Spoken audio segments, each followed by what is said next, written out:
You're listening to the Greeks Gridiron, live with Ethan Haristadoulou. What's going on, everybody, and welcome back to the Greeks Gridiron. I am Ethan Haristadoulou, and today, as we do every Tuesday, I'm going through all 32 teams from worst to first in my NFL power rankings, going over where I feel all these teams lie within the ranks of the NFL. So make sure you hit that like button, hit that subscribe button, comment down below. I want to hear where you guys feel these teams should be at. Do you agree or disagree with my rankings and all of that good stuff? But we'll dive right into it and get this thing rolling, shall we? Starting off with the bottom four teams, 32 to 29. We are looking at the Texans at 32, the Commanders at 31, the Bears at 30, and then the Panthers at 29. So the Texans still sitting at the bottom as my bottom team. Did not really prove much to me this week to be elevated any higher than where they are, taking a 10-point loss to the Chargers. While they did hang in there a little bit more aggressively, I would say, than maybe expected against a Chargers team that's considered fairly good. Still sitting at the bottom considering the other teams that they've lost to, and being a team that just can't quite seem to find a win right now. Things not looking too good for Houston. Commanders going down a spot here to number 31. This is more so because of just kind of some movement with some other bottom teams here, but at the 31 spot, taking another loss this week themselves.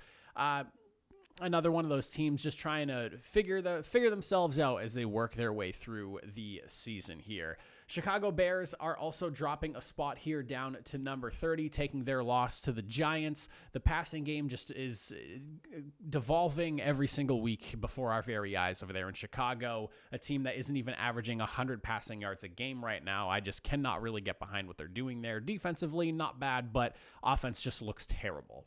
At 29, the Panthers falling down 3 spots here. A team that, as I've talked about a little bit here and there as we've rolled through the early part of the season, I was a little bit maybe too high on the offensive side of the ball, a little too excited about Baker Mayfield coming there because things have just not really worked out for them offensively either. The defense has been a strong suit for them, but with an offense that just can't really seem to figure it out despite who's under center for the last couple of years now. Panthers just kind of toiling at the bottom of the league for me, and I can't really seem to rationalize anywhere higher on the list for them than at 29.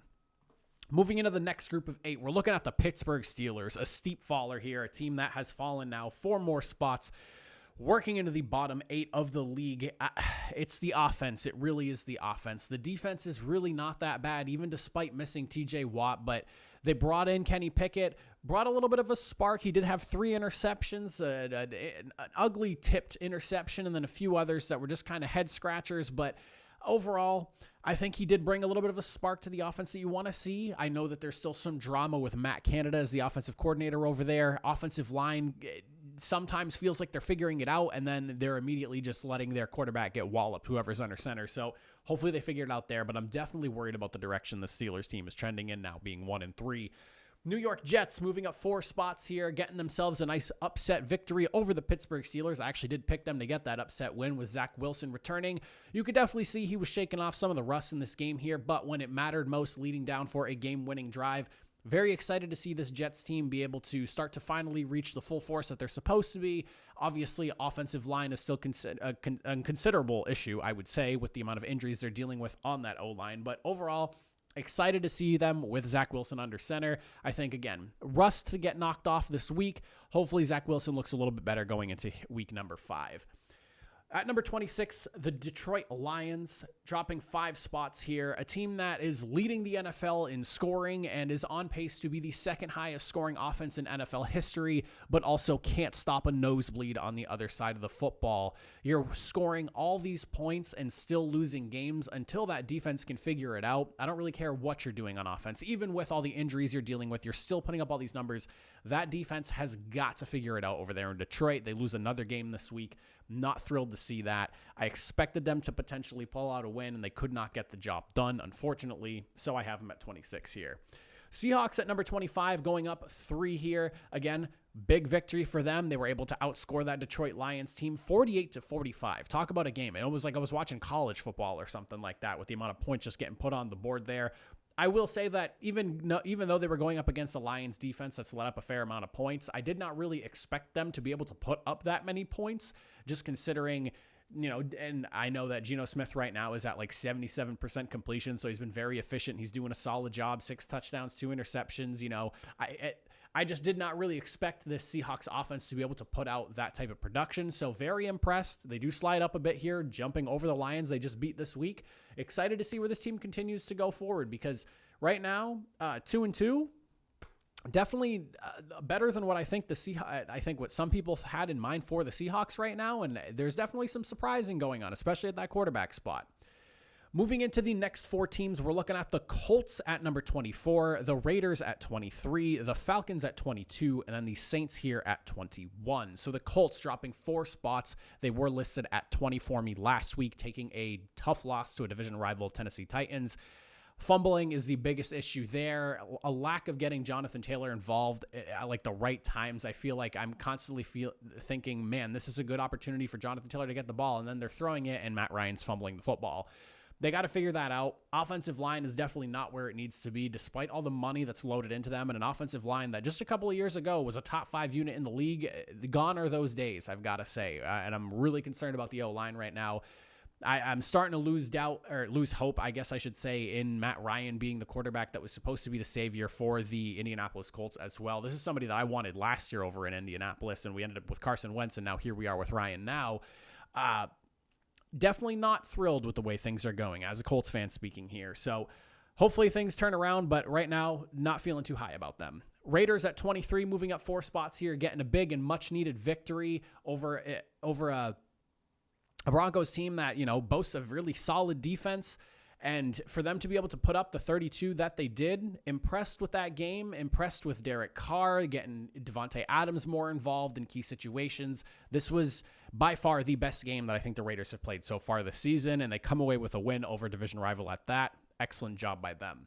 Falcons at 22, they move up 3 spots here, getting a win over the Browns. And while you probably notice, Browns are not currently on my power rankings. So how are these guys below the Browns? Well, for as good as the Falcons have looked in some spots here, they've had some tight wins and some tight losses.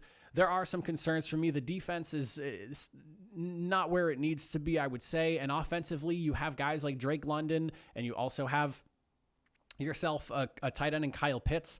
A little bit concerned with them and their ability to get the ball to their playmakers. I believe neither of those guys crossed that 50-yard mark receiving either or, and realistically, I'm kind of surprised the Falcons even came away with the win in this matchup here. I really thought the Browns were going to get it done. So hats off to them. I don't want to take anything away from them, but I'm concerned still with some things on the defensive side. Offense is they're not taking advantage of the weapons that they have as much as I would like to see them. And now Cordero Patterson's going down with an injury, and I think that's going to affect the way the offense is going to look going forward. So while they do get a rise for their W, 3 spots, it's not as high as I would have liked to have put them coming out of this victory here. The Saints at number 21, dropping 5 spots here now at 1-3, losing a tight one to the Minnesota Vikings in London there off of a missed field goal at the end. This is a team that just dealing with injuries and at all the wrong places and at all the wrong times, and a team that I thought was a dark horse playoff team. And right now, despite the defense being solid, the offense is not where I expected it to be, considering the litany of skill talent they have at both the wide receiver and running back spot. This is a team that I thought would be 3-1 right now and not 1-3. Moving into our next group of 4 to cap off the bottom half of the league, we're looking at the Cardinals at 20, the Patriots at 19, the Browns at 18, and the Titans at 17. So the Cardinals moving up 3 spots here, getting a big victory over the Panthers, a much-needed victory at that. This is a team that I think is starting to figure things out. Rondale Moore is back. Good signs there. And then ultimately, we are just 2 weeks away from DeAndre Hopkins coming back as well. And I think we're going to start to really see the true force that is supposed to be this Cardinals offense. We'll obviously see when that happens, but a big win here, a much needed victory at that for a team that's kind of had a rocky start to the season. Definitely like the direction they are starting to trend into, because I was starting to get a little bit worried about them for this early portion of the season before they got that big comeback win against the Raiders. Patriots at number 19. They don't rise or fall in this week's power rankings. They sit right at that number 19 spot in a tight loss in a game that Packers were favored at -10, I believe, at the largest, or 10.5. It got down to, I think, -9.5 was the lowest here. I really thought that the Packers would be a team that could cover that, because I just didn't really see with Brian Hoyer as QB, this team being able to put out enough offense to be able to keep pace with the Packers. Obviously, the running game was fantastic. Really liked what I saw from them there. Credit to the defense. Rookie Jack Jones had a pick 6. This is a team that is teetering somewhere within the middle of the league right now. I don't quite know what they are. I know that they're 1-3. They feel like more of a 2-2 type of team where they just took what some people would look at as a legitimate playoff contender to the absolute brink in overtime. Bailey Zappi, came in and they played solid for all things considered. I mean, I don't think he ever expected to be taking snaps this year. So for him to be where he is right now, taking snaps, and he looked fairly collected considering he's never really played under center since like before college, I guess. Hats off to him. We'll see how the Patriots fare going forward. As long as Belichick is their coach, though, they're definitely going to stay competitive. Browns moving down only one spot here after taking a loss. This is a Browns team that was driving really late in that game against the Falcons here, and if it wasn't for a Jacoby Brissett interception, could have potentially posed at least a comeback or even, at the very least, a tie to go 23-23 with a field goal kicked. But this is a team where I think, okay, they definitely are, they're middle of the road right now. 2-2, they have a couple of wins, couple of losses, and you sit there wondering, I wonder what this team is really going to look like once Deshaun Watson gets into the fold. And they've been fairly impressive so far with Jacoby Brissett at the helm. So I might have them a little bit higher than some other people might rank them right now, but this ranking is more so because of the belief of, well, they're able to sit at around 500 right now without Deshaun Watson. I wonder what they're going to look like with Deshaun Watson, because it has to be better, right? Right? At 17, Tennessee Titans move up a spot here, beating division rival Indianapolis Colts. It seems like the running game has finally found itself, so that's a good thing for the Tennessee Titans. I think the biggest thing for them was to just really get the ground game going. They really needed to get that done. Finally getting to do so. I'm starting to feel like this Titans team is turning things around after what was a somewhat dark start to the season. Things are starting to look more positive for them, and we're starting to see more of the Titans team we expected to see coming out of the gate here. Treylon Burks did go down with an injury. Hopefully that doesn't last too long, but right now, I like the production I'm seeing. Robert Woods is doing a good job there. And again, offensive line finally opening up some running lanes for Derrick Henry. Defense did an excellent job bringing pressure on the Indianapolis Colts, forcing turnovers left and right. This is what you wanted to see from Tennessee. Going into the next group of four here, from 16 and up. At number 16, the Denver Broncos falling 4 spots. The Giants, a massive riser this week, the largest movement on my power rankings for this week, +7 for them at the number 15 spot. The Jaguars are sitting at number 14, and then the 49ers moving up a spot to number 13. So Broncos falling, another loss for them. A team that just with Russell Wilson at the helm and with so much potential, struggling to put up points on the board. They finally crossed the 20-point margin, and they made 23 points this week, but going up against a Raiders defense that has not really been particularly impressive this season so far, I will say that I'm just continuing the disappointment of what I'm getting from the Denver Broncos offense. The defense has been great. Pat Surtain has been doing an excellent job as the corner he has turned into exactly what the Denver Broncos wanted him to be, and he did a good job covering up against Devontae Adams this past week. I want that offense to reach its potential already, because this team could be so good, and they do look so good on paper. It's just not translating onto the field right now. Giants at number 15, 3-1 is all I've really got to say. Losing Daniel Jones, and they also lost Tyrod Taylor. Saquon Barkley was taking snaps at quarterback from the wildcat position for a few plays there towards the end of the game. They still got the job done. They were able to hang on in a tight contest. Daniel Jones, before going down with an injury, looked solid. I'm really excited to see how he continues to fare under this new regime here, because things are starting to look good for him as long as he can stay healthy. But I like how the Giants look this week. Jaguars, I only moved them down one spot for their loss against the Eagles. It was a rainy game, a lot of fumbling going on. Ball control was really, or ball handling was the biggest issue for the Jaguars here. And to only lose 29-21, considering I was watching Trevor Lawrence run with the football and it just fly out of his hands because the ball was that slippery. Not a bad loss. Definitely one where you could argue like they kind of gave the game away. It was a tight contest between two really good teams, and I like the Jaguars right now. I cannot believe I'm saying that, but I like the Jaguars right now. At number 13, we're looking at the San Francisco 49ers. They move up a spot for beating the LA Rams, and while you could argue maybe they belong a little bit higher on this list, I'm still not 100% sold on Jimmy G as their quarterback. We'll obviously have to see how things move forward and how things progress. He definitely did look better this week than he did last week there. And Deebo Samuel my goodness. I mean, he is that dude, and he deserves every penny that he was paid this offseason.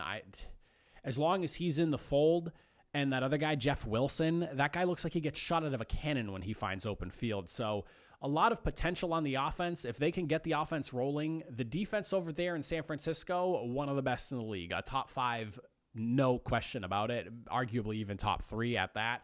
Really like the 49ers defense, a defense that I would not want to be going up against any week. At the next spots, at 12, Cowboys moving up 3 spots here. At 11, I have the Chargers. At 10, I'm looking at the Bengals. And then at number 9, I'm looking at the Vikings. So not a whole lot of movement here. Once I started getting towards the top half of this list, there wasn't really a ton of movement going on. Cowboys move up 3 spots here. Another win with Cooper Rush at the helm. People have been saying, the Cowboys are stealing wins with Cooper Rush as quarterback, and yeah, that's definitely a good and valid argument here with Dak Prescott being out, but the defense over there is the main reason why. They're keeping opponents' scores low, and the Cowboys don't need to put up a ton of points to be able to succeed and win in these games. The Cowboys defense right now, arguably, just like I said about the 49ers, one of the best in the league. With the way they can get pressure and the secondary that they have right now, this is a defense you don't really want to have to be game planning against because they can wreck your offensive line. They can pick you off. They can break up passes. They're a very aggressive secondary at that. I really like the Cowboys defense right now, and if the offense continues to progress and look better while Cooper Rush is in and they can pick up and continue going forward whenever Dak Prescott comes back, Cowboys are looking good right now, and I'm very surprised to be saying about that. I'm really honest. After week 1, very surprised to be saying that. Chargers at 11. They got a win this week. I didn't move them up. I didn't move them down. You're supposed to beat the Texans. It was a trap game. You avoided the trap. You get the W. You are where you are. Bengals, they get a win over the Miami Dolphins. Obviously, that whole situation with Tua was awful, but it feels like the Bengals are starting to find their footing now. Offense is looking really explosive. The really big touchdown to T. Higgins was a nice example of that. Jamar Chase even had a really big just a really big reception in general. So I like the way the Bengals are trending right now. I didn't want to drop them too low earlier when they were losing games because I felt like this was a team better than their record, and I feel like they're starting to show that right now. Vikings at number 9, you get the tight win in London. A team that showed up, 4 days after the New Orleans Saints did. You come in, you get the W in a tight contest. Justin Jefferson is that dude. The offense looks really good. My heart goes out to Lewis Cine, that compound fractured his leg. Awful. You do not want to see that, and I wish I could unsee it. Hoping the best for him. He's getting surgery in London, so hopefully that heals up quickly and he can get himself back into Minnesota and healing up and be with his team and family. But Vikings right now look really solid. Defensively, I would like to see them not be letting Andy Dalton lead the Saints into a game-winning potential scenario here, or a game-tying potential scenario, whatever the score was exactly at that point. But I like the Vikings right now. I'm fairly high on them. I definitely feel like they are the best team in the NFC North, at least at this moment, even though I don't have them where they probably should be in recognition of that in the power rankings. They're starting to feel like the best team. I would just need to see another couple of wins before I could really start to push them into that upper echelon spots in the power rankings. Moving in at the number 8 spot, we're looking at the LA Rams. At 7, we have the Buccaneers. At 6, the Ravens. And then at 5, the Miami Dolphins. So the Rams dropping 4 spots here for their loss against the 49ers. I wanted to drop them a little bit lower, but the one thing that has been fairly consistent in the Sean McVay era, the 49ers, or at least in the last few years at the very least, Sean McVay and his team over there have really struggled against the 49ers. They have been like the kryptonite to this Rams team, and the Rams are able to really squeak out a victory during that NFC Championship last year. But ultimately, the 49ers are constantly giving them problems, and it has taken them a handful of games to really figure out and find a way to win. So I didn't drop them too far. Divisional loss against a team that typically gives you problems. Those are the games they need to win. They're at 2-2. I'm probably giving them a little bit too much benefit of the doubt, but I have them at 8 right now, and I'm a little bit concerned about them, and I did not think I'd be saying that through 4 weeks. At 7, the Buccaneers, they move up a spot mainly because of the fact that the Rams just dropped so far and the Rams were initially ahead of them. Good game by them offensively. It took them a little bit to get going. Defensively, you need to be able to slow down Patrick Mahomes in that offense over there because Mahomes was doing things that you just don't even really see in video games. That guy, for as much hype as he gets, I really don't even think is hyped enough, believe it or not. But offense is, I got the offense output that like I wanted to see from this team in this game and what I thought you needed to keep the game tight. It just came a little too late. The Chiefs got ahead early, and at that point, you were just playing catch-up the entire time. But seeing them put up 31 after them struggling the first 3 games of the season, that was exactly what I wanted to get from the Buccaneers, and I got it. For the Ravens, they move up a spot as well, even though they lost, again, because of the Rams dropping down so far.